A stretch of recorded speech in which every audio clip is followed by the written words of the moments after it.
I'm Jon Lumberg. I got hired to work at Northern Clearing. I started in August of 1996. So basically that's 28-ish years, something like that. Todd asked me to come to work for him, and I was working as a printer at the time, and I took a pay cut to come here, and it was the best move I ever made in my life.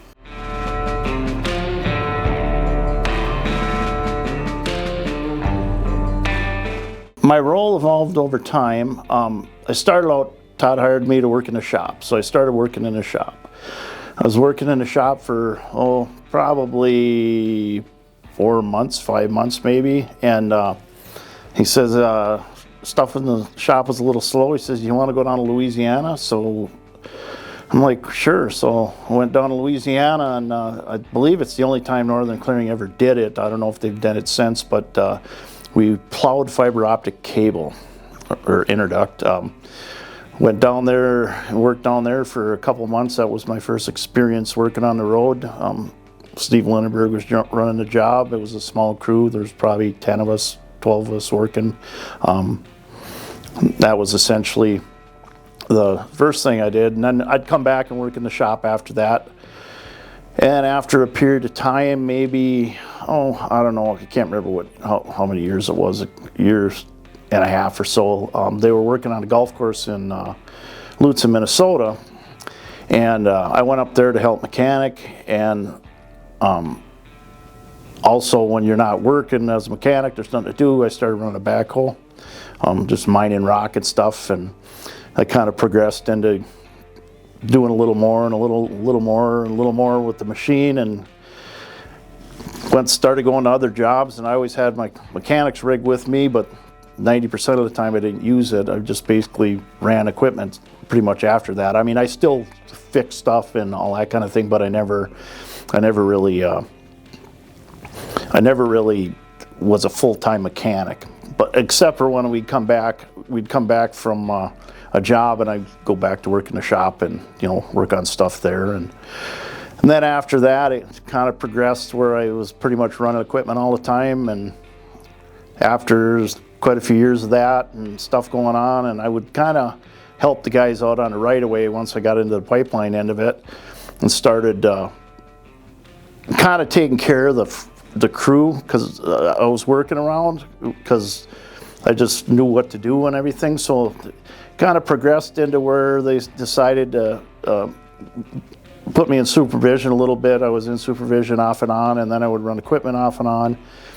And then at one point we were working on a job in Ohio, and there was a bunch of stuff going wrong with it. And Steve came up and said, hey, you want to take an assistant's job full time? And I went into that, and I was assistant for basically Rod Grubasic for quite a few years. And then after that, I got into where I did a little bit of superintendent stuff and this and that. And then after, there was a long time on the road, I decided I didn't want to travel anymore, and I came back to work in the shop and worked there for a couple of years in the shop, doing a little bit of stuff on the road, not on the road, but locally. Concert in the Corn, did a bunch of work out there, worked in DuPont a lot in the summertime. And then basically in the wintertime, I'd just come back in the shop, and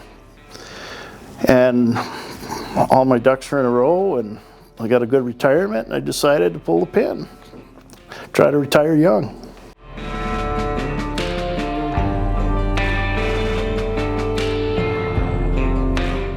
It's hard to really say. I always liked running equipment, and it was, I always, when he asked me to come work for him, my goal wasn't to be just a mechanic. I wanted to run equipment anyway, and I really enjoyed running equipment. I also, at the same time, the challenges of some of the places we've worked and some of the things we've done, working on the hills in these states that are just absolutely scary to be on for 90% of the people. I just ended up getting a knack for it, I guess, and I was one of the guys that when nobody else wanted to go there, can you do that? And I'm like, yeah, I'll do that. And just worked out. And I enjoyed that, but I also enjoyed the supervision part of it because it was fun to be able to put my knowledge and get it out there to help the people and to help the company try to get the job done as efficiently as possible and all that. And I really actually enjoyed that too. So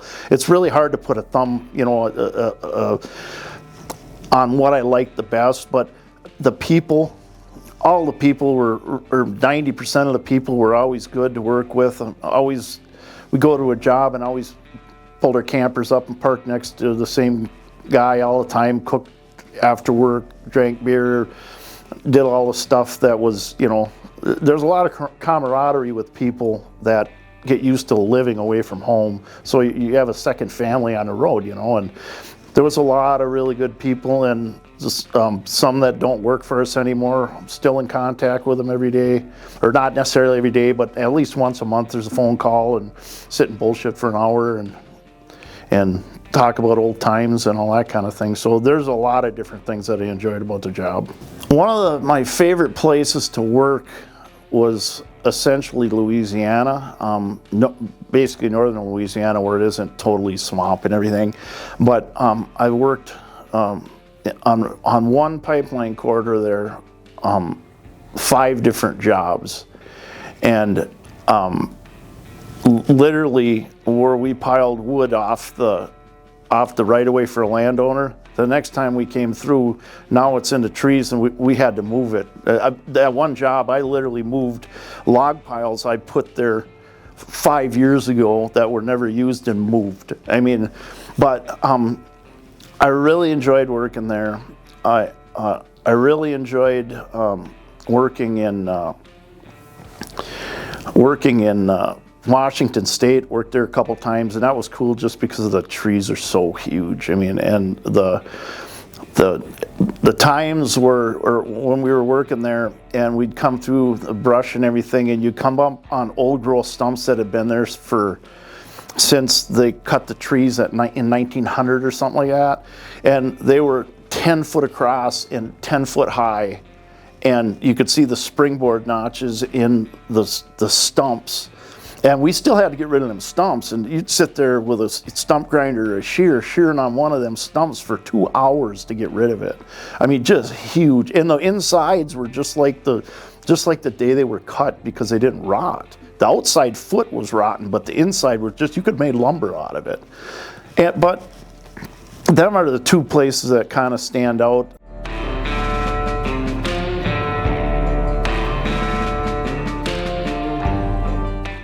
Some of the challenges, when you go on, some of the challenges being on the road are, you go to a job and you have a large crew, but you'll take a percentage of the people that you know and work with, and the rest you get hire out of Union Hall.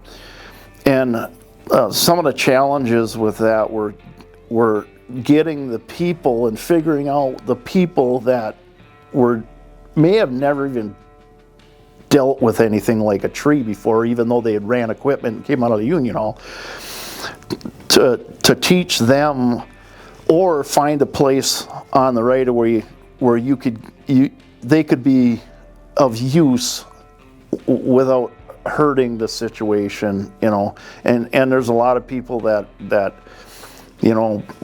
weren't able to do what you needed them to do, but there's a lot of people, if you moved them around, you could get them to a place where they were actually productive and doing something that wasn't as critical, and it didn't take the skill that they may or may not have had to do their job. But that's pretty much about all I can say about that, because there's so many different things, and every job you go to when you work for Northern Clearing is in a different place. There's times where you go where, you'll be in it's similar, but the terrain is never the same. It's similar, but never the same. And there's creek crossings and stuff that you have to sit and figure and use your brain to figure out, how am I going to do this and do it to within environmental rules to make it right.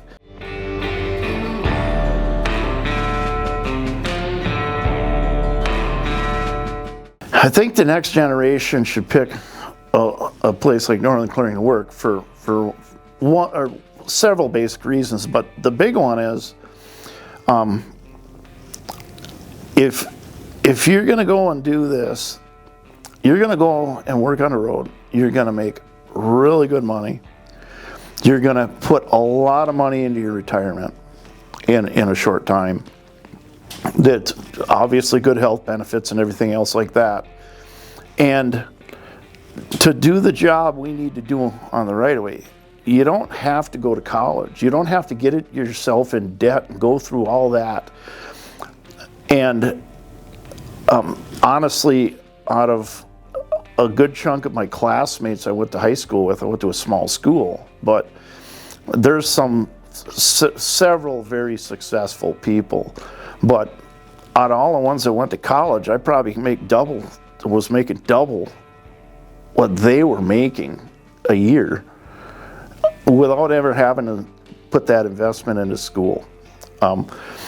There's certain things, learning the trades, if you have the opportunity to get into operators and go to the schooling at the training center or something and learn how to run a piece of equipment, you're still going to have to go through your stepping stones with Northern Clearing, but you can start out as a saw hand and work. I mean, I've had kids that worked for me when they were 19 years old making $100,000 a year.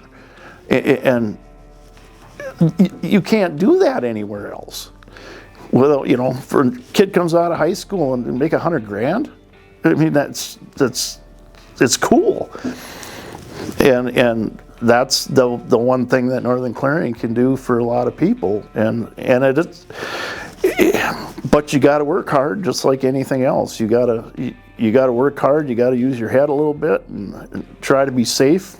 And that's a big thing. But they'll teach you how to be safe. They'll teach you what the rules are and what you should do and shouldn't do. So, well, the advice would be that I guess if you have a family, you either have to be able to somehow learn to deal with being away from home for long periods of time. I mean, when I started here,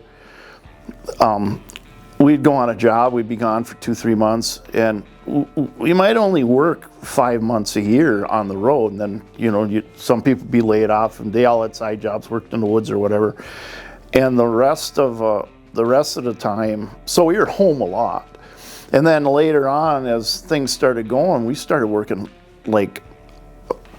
you'd gone for 11 months a year. You come home for a week and then go to another job, and it was just a constant rotation. So I guess the advice would be start out and do this when you're young and figure out if your family, when it comes later, if you're able to be able to do it and stay working on the road and being away from your loved ones. And if we're lucky enough I shouldn't say lucky enough, we were unfortunate in that way, but never had any kids. So it was a little bit different for me because I never had to worry about seeing my kids grow up, which would have been a tough thing. But most of the guys that do it ends up having to deal with that. So if you're gonna do it, figure out whether you can handle that or not.